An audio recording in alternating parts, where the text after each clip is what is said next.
Et une semaine après la destruction du barrage de Kakhovka en Ukraine, Russes et Ukrainiens s'en rejettent toujours la responsabilité. Bonjour Anthony Saint-Léger. Bonjour. Des internautes font d'une vidéo déjà ancienne une preuve de sabotage de l'Ukraine. Oui, cette vidéo, la voici, c'est celle d'un barrage ouvert, regardez, qui va par conséquent déverser de l'eau en quantité extrêmement importante. Cette vidéo, elle a été vue près de 2 millions de fois via ce tweet, celui publié par un ancien officier des forces armées suédoises qui nous dit quoi? Qui nous dit que ce barrage serait situé à Dniprovska, c'est-à-dire en amont de celui de Kakhovka qui a été détruit la semaine dernière.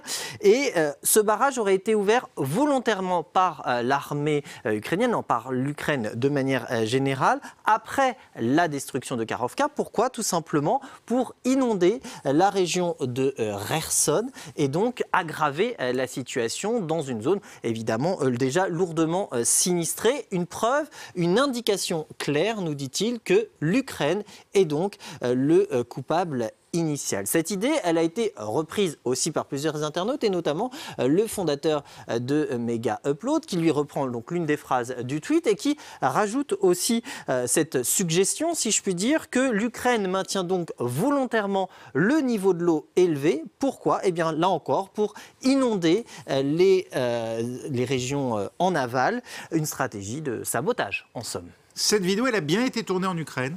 Eh bien oui, cette vidéo a bien été tournée en Ukraine et elle a bien été tournée à Dniprovska, donc en amont de Kakhovka, et plus précisément à la centrale hydroélectrique du Dniepr. Vous voyez ici le barrage de Nova Kakhovka, détruit la semaine dernière. En comparant des captures d'écran de la vidéo, ici, et une photo de Google Maps de la centrale en question, on voit effectivement que plusieurs éléments correspondent comme ici ou encore ici. On est donc au bon endroit. Mais ce qui va pêcher, c'est la date. Pourquoi? Parce que lorsque l'on refait une recherche par image inversée, eh bien, on se retrouve sur un compte Instagram, en l'occurrence celui d'un média ukrainien, et on est, regardez, le 19 avril, donc bien avant la destruction du barrage de Kakhovka.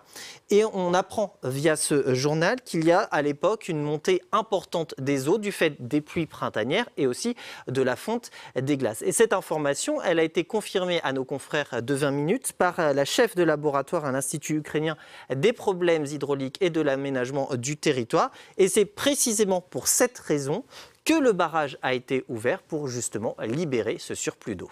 Une version confirmée, Anthony, par les images satellites. Oui, Aude de Geff de la rédaction des Observateurs de France 24 a contacté deux sociétés d'images satellitaires, SOR et Planète, pour savoir si le barrage de Dniprovska avait été ouvert après la destruction de celui de Kakhovka le 6 juin. Eh bien, la réponse est non. On va jeter un œil sur les images de ce barrage de Dniprovska le 26 avril dernier, donc lorsqu'il était ouvert. Regardez, que ce soit sur l'image optique ou sur l'image satellite, on voit qu'effectivement, que ce soit en amont ou en aval, eh bien, on voit des mouvements, des perturbations, des courants d'eau, et c'est assez logique puisque le barrage est ouvert. Maintenant, on va regarder les images du 4 juin, donc avant la catastrophe, et les images du 8 et 9 juin après la catastrophe. Et vous voyez que dans tous les cas de figure, il n'y a pas